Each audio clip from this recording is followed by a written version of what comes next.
Ayan, hello po mga kalinga, magandang araw po sa inyo lahat, Square Giants, and welcome back po ulit sa ating YouTube channel. So ngayong araw po mga kalinga, dito po tayo ngayon sa part po mga kalinga kung saan may napakagandang overlooking. Ayan po, napakaganda po mga kalinga ng overlooking na view. Ayan po, so ngayong araw po kasi ay galing po ng Camarines Norte, papunta po kami ng Lipa, Batangas. At daraan din po kami sa ilang mga kamag-anak namin sa Laguna, Santa Rosa. Yan, medyo mataas lang po dito kaya kailangan po ng pag-iingat din po dito mga kalingap. Ayan, ang ganda po mga kalingap po. Yan. And habang nagmumuni-muni po tayo dito nagpapahangin, habang nagpapahinga po sila mama doon sa may taas, naisipan ko po mga kalingap na pag-usapan po natin ang isang topic kung saan naging usap-usapan po kagabi. Naging usap-usapan po kagabi mga kalingap at nakumpirma nga po natin na meron na pong vlog kay Krista.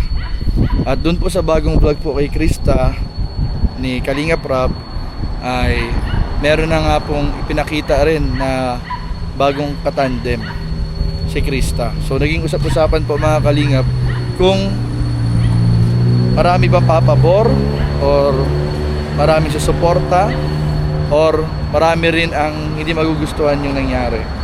And napansin natin sa comment section, halo-halo po yung halo-halo po yung mga naging komento po sa comment section mga kalingap. And gusto rin po natin malaman dito sa ating vlog na ito kung ano po yung masasabi ng mga viewers na sumusuporta, nagmamahal kay Krista, nagmahal at sumuporta rin sa Mick Chris. Kung kayo po ba ay pabor doon po sa napanood nating upload na si CJ po ay may bagong katandem, or mas gusto niyo po ba yung dating tambalang Mick Chris? So comment down below mga kalinga para ating mabasa at susunod na gagawan po natin ng reaction video yung inyong mga comment. Pero nakita ko po talaga dun sa mga comment section po doon sa upload na vlog na parang mas marami po yung medyo nalungkot. Syempre ayaw naman natin na may mga nalulungkot na supporters at viewers ng Kalingap, pero hindi kasi natin control mga kalingap, hindi natin kontrolado yung mga ganong nangyayari.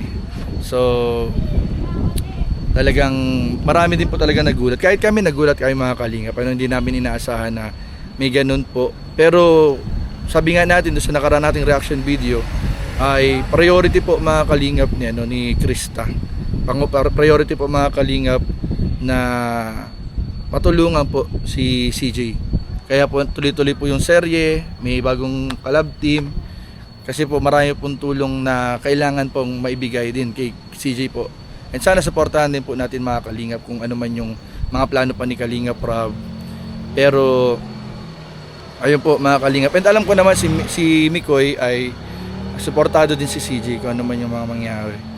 Pero syempre merong mga comment din na pabor kasi halos di na raw nagkakalayo yung edad.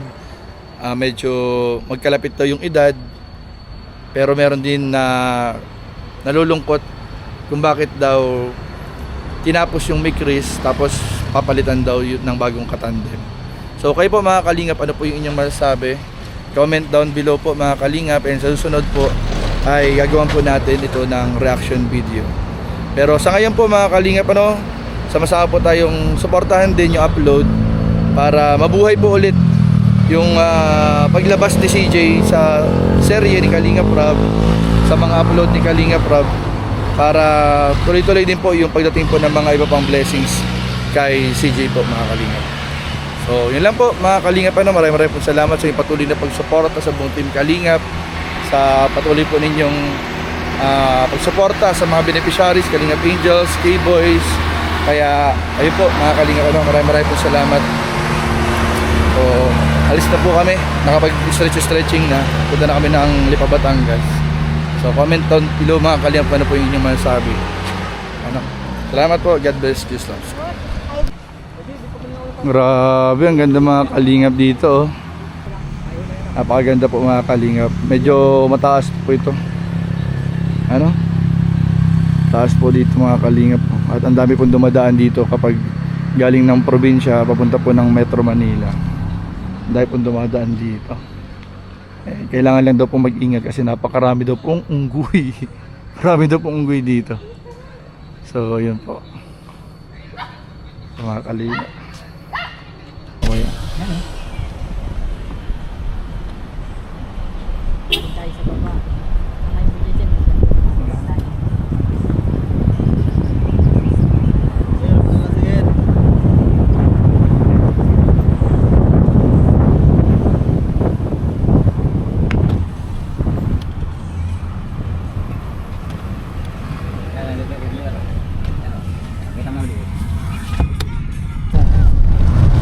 So ayan po mga kalingap, pinabot na po kami ng ulan dito sa Lucena City.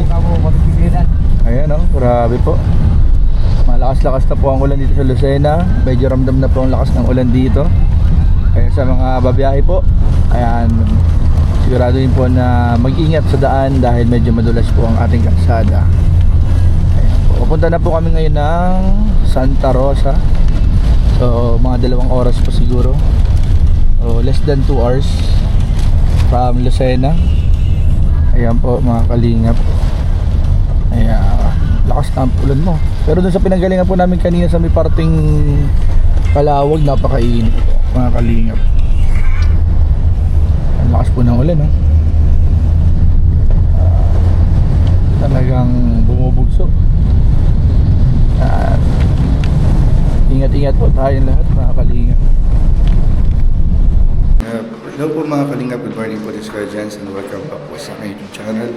So, second day po natin mga kalingap dito sa Batangas. And bukas na po mga kalingap yung pamamanhikan. And ngayon po, nag-check-in po lang kami dito sa isang hotel sa Batangas. Kasama ng pamilya namin mga kalingap. At magbe-breakfast na rin po ngayon. Mamaya-maya po mga kalingap ay pasyal-pasyal muna po sa Batangas. So ayun, kasama po namin mga kalingap. Ayan, hello po mga kalingap. So dito na po tayo sa baba, sa lobby, sa breakfast hall. At ayun po kasama siya, si Papa. Magbe-breakfast na po kayo mga kalingap. Diyan rin po si Bembe. Magkano po kami, mag-aalmusal na po dito sa hotel. Buffet breakfast po mga kalingap. Ang ganda po ng hotel mga kalingap. Ganda. So mamaya po konting vlog tayo mamaya mga kalingap. Po mga kalingap, kain po tayo. Almusal po kami mga kalingap. Healthy living.